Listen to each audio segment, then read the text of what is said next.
Ayun oh, welcome Lander Superstore. Tingnan ho natin kung anong hitsura sa loob. So ang ganda nitong Lander Superstore dito sa West Alabang, Muntinlupa City, kasi para siyang sa Davao, no, na situated siya sa lugar kung saan maraming may mga dadaanan talaga siya ng mga public transportation or main road, no. So ang tinutukoy ko doon is yung sa Bacolod, kasi sa may Mega World area parang hindi pwedeng pumasok doon ang mga tricycle or jeep, no. Loobin talaga siya, sasadyain. So kailangan mong mag-taxi or maglakad, no, from highway papunta doon sa Landers Superstore. So ito ang ganda, pagkababa mo ng jeep, Landers na.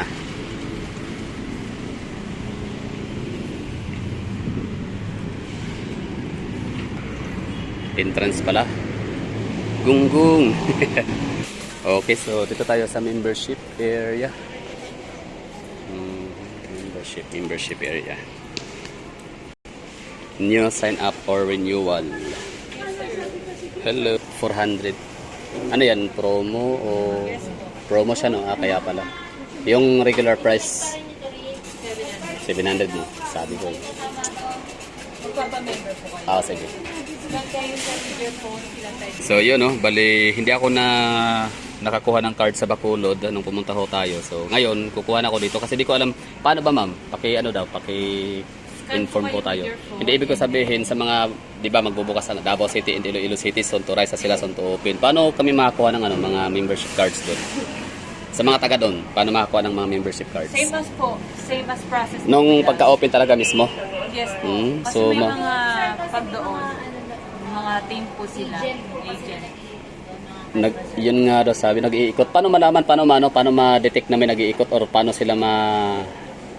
tayo mahanap ng mga agent na nag-iikot?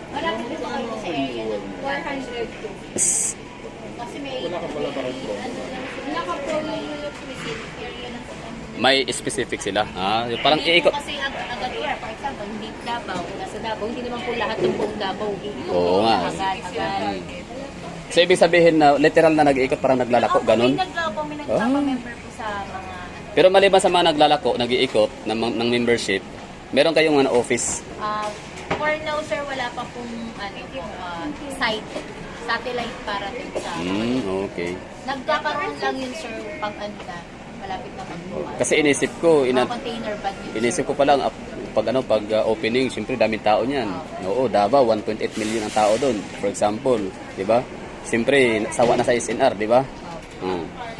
So gusto kong malaman kung... Ang kagandahan lang din kasi sa kanila, sir, pag doon po kayo nagpa-member. Oo. Well, nagpa-member, may nakausap na kayong agent. Oo. Na taga Davao. Since hindi pa naman nag-open si Davao, tapos na-claim nyo na yung card, nagpa-member kayo doon.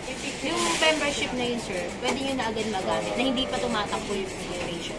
Nag-a-adjust yun once na mag-open si Davao. For example, si Davao mag-offer ng December 31 pa 2020. So doon pa magsa-start yung effectivity ng kanyang expiration. Pero magagamit mo na siya. Na-claim mo na siya sa ibang store. Pwede. Yun ang kagandahan, sir, pag doon sa mga opening store. Samantalang kung Pag dito... dito kasi, sir, since na kasi kami, existing stores na kami. Okay. Kailan ka nagpa-member, start na yung validity ng card. Wala yun. Yun ang advantage pala. Pero parang mas advantage na yung... benefits, sir, same. Okay. Pero parang feeling... may discount din ba sila pag opening day? Wala naman, sir, pareho lang naman. Kasi ang offer po ng mga opening store, 400. 400 talaga yun. Ngayon din sila ka 400. Tsaka hindi sila nag-accept ng renewal. Puro new account. Since pa-open pa lang naman yun. Okay na naman kasi 1 year naman ang expiry. Tsaka mabilis ang fast yung construction ni Davao. Mabilis. So ngayon ang expected nila na tawag nito, ma-open, mabuksan, mag-function na sila. Yun na lang yung sa expiration ng card. So, Kung hindi pa yung magpapamember. So kung dito ako magpapamember, hindi ko siya pwedeng i-renew doon sa Davao. Pwede naman yun, sir. Once na-open na sila. Okay. Kahit sa branch naman actually, sir, pwede kayo mag-renew. Okay. Basta card holder po kayo. Cebu? Tsaka yung mga benefits, mga habil. Haircut, discounted sa gas, Discounted sa gas, discounted Yung sa Caltex, haircut. sir, pero inside landers lang. Hindi po siya sa lahat. Caltex na inside landers lang. Yung mga Altex, okay. Tapos yung haircut, saan yun? Landers din. Pwede ako. Inside landers, sir, sa Federal Bar. Okay. Nasaan lang kayo, sir? City. Lahat ba ng landers merong barbershop? Ako. Okay. Payment, ano lang, sir, free. Basta may resibo po ko eh. Okay. Yan, no? So si ma'am ay ano pala siya, no? Itong nag-cater sa atin ngayon sa ating membership card ay taga-Tagum pala siya, Davao del Norte. So Tagum City is a component city na malapit na rin siya maging sana no, maging ano si Tagum City. Highly urbanized city. So far pasado na siya, meron na siyang 200 plus population. So tapos billionaire city na rin siya, no? So soon to be ang Metro Davao ay meron na tayong dalawang HUC. Yun, Davao City and Tagum City. So si ma'am ay taga-Tagum. Tapos tinanong ko si ma'am kung sabay marunong pang magbisaya, kabalo man daw. Mayo, very good. Tapos tinanong ko ulit siya kung kilala niya pa ba ang Kabaw, Kalabaw, kailan pa ba siya Kabaw, kung kailan pa man daw. Oy, maniwala ka ma'am, meron tayong kababayan sa Davao del Norte din sa sa may Samal, Samal Island. Tapos nung elementary siya umalis nung Samal, tapos lumipat ng Maynila. Pagka-uwi sa Samal, bumalik sila pamilya nila kasi taga ron Piña Plata. Di na nakilala yung Kalabaw. Ano yun? Ano yung hayop na yun? Paano nung hayop na yun, Papa? Sa alin doon yung malaking katawan tapos may pakpak sa yung may sungay tsaka may pakpak na maliit sa ulo. Joke yun. Grabe, nasobrahan sa arte yung kapitbahay namin na yun. Pero syempre, huwag natin banggitin at Yan lang, taga-Samal. Kaya tinanong kita ba kung kailan pa ba Kabaw? Maayo kay kailan pa. Bali na mo, Drea, nag-migrate mo sa Manila. 20 years na. 20 years ago. So, Kauwi ko lang ng December. 20 years ago, so pila mo edad? Niabot na ni Drea, 10 years old. 7. 7. Okay. So, bata pa si ma'am. Kaya sabi ko sa mga Tagalog, kasi kahit saan ka magpunta sa hindi lang sa planetang Earth, kahit sa planet Nimic may Bisaya. Oo. Literal ba na sinasakop na ng mga Bisaya ang universe. Kaya sa mga Tagalog out there, I suggest na mag-aral kayo magsalita kahit basic ng Bisaya, di ba? O tinan mo ngayon ng mga Bisaya, natuto ng anong ibig sabihin ng buang, di ba? Ambot, di ba? Lubot, ayun. Kasi mapa YouTube, Facebook, ibang bansa, kahit lahat ng dimension talaga may Bisaya. Kaya highly recommend na mag-aral ng Bisaya para dili mabaligya ba malibak. Yung extension lang nila sa business ko is for. Ayun, so sa mga nagtatanong, ako naman kasi curious kung sino nga ba nagmamay-ari ng Landers. So ang Landers Superstore ay pagmamay-ari siya ng under corporation. Ano yun ma'am? Asia Southeast Asia Retail. So yun, so ang Southeast Asia Retails Corporation ay meron silang mga subsidiary company like ito na nga, Landers Superstore, Deka Homes natin dyan sa Davao, no? So si Landers and Deka Homes ay isang may-ari, no? Or corporation. Tapos sino pa yan? Si Popeyes. Yun. So ibig sabihin yan, ma'am, i-expect namin na one of this day magkakaroon kami ng Popeyes sa Davao. Possible din. No, possible, no? Kasi yun pa lang ang wala sa Davao, no? Meron na kaming Sogo. Tawa si ma'am. Meron na kaming Sogo. Proud Davaoin nyo, may Sogo tayo. Tapos meron na kaming Grab Car. Tapos meron na kaming Landers, di ba? Astig ng Davao. Tapos meron akong nakita sa comment section din pala mga hagala na kung ano daw yung binubuksan sa Davao City, susunod daw yung Cagayan de Oro City. Cagayan de Oro City, ma'am, wala silang proposed project. Wala pa. Landers. Popeyes. So, okay, yan pala yun. Southeast Asia. Or Asia. South Asia Retails. Caltex. Hindi. Caltex. Caltex po.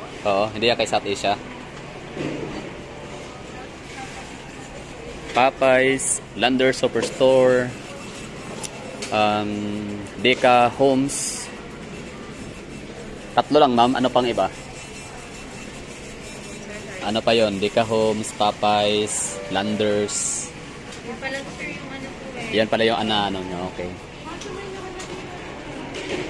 So, paano ba yung procedure, no? Para makakuha ng Landers membership card? So, mag-aabang na lang kayo dyan na may mag-iikot ng mga agent. Paano malaman, ma'am, na agent yun ng magdo-door entry sila? Mga nakaya naman yun sir. Ang target nila na ano na mga na pa-register like mga 1,000 katao ganun, members ganun. Yung target. Thousands din, sir. Thousands talaga siya. Kasi ang Davao City, meron kaming ano parang 400,000 household yata. So ang dami nun. So within Davao City Poblacion District, yan mga 200,000 plus na ano. So, ibig sabihin kung 1,000 sabihin na mga 10,000 lang inanak ano nila door entry. So ano yung target nila na i-door entry, yung mga high end na mga subdivision or Class A po ng mga member. class A na mga member like ano ibig sabihin nun, ma'am? Kumikita ng mga Nasa nasa 100,000. 100,000. So more probably mga Deka Homes. Basta sir, Hindi ang mga taga Deka Homes, ang iba kasi dyan ay, I don't know kung kumikita sila ng 100,000. Shout out sa mga nakatira sa Deka Homes, no, kung kumikita pa kayo ng 100,000 na a month.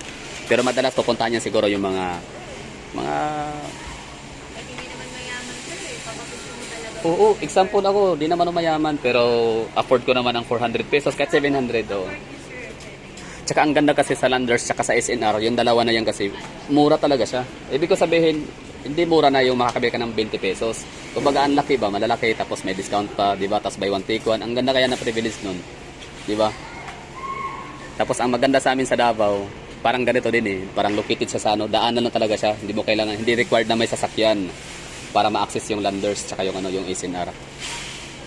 May lugar kasi sa, for example, Bacolod nga, yung yung Landers situated sa lugar kung saan hindi siya mapuntahan ng mga tao na walang sasakyan. Pwede ka mag-taxi. Yun lang no, bali pasok lang kayo sa sa membership card.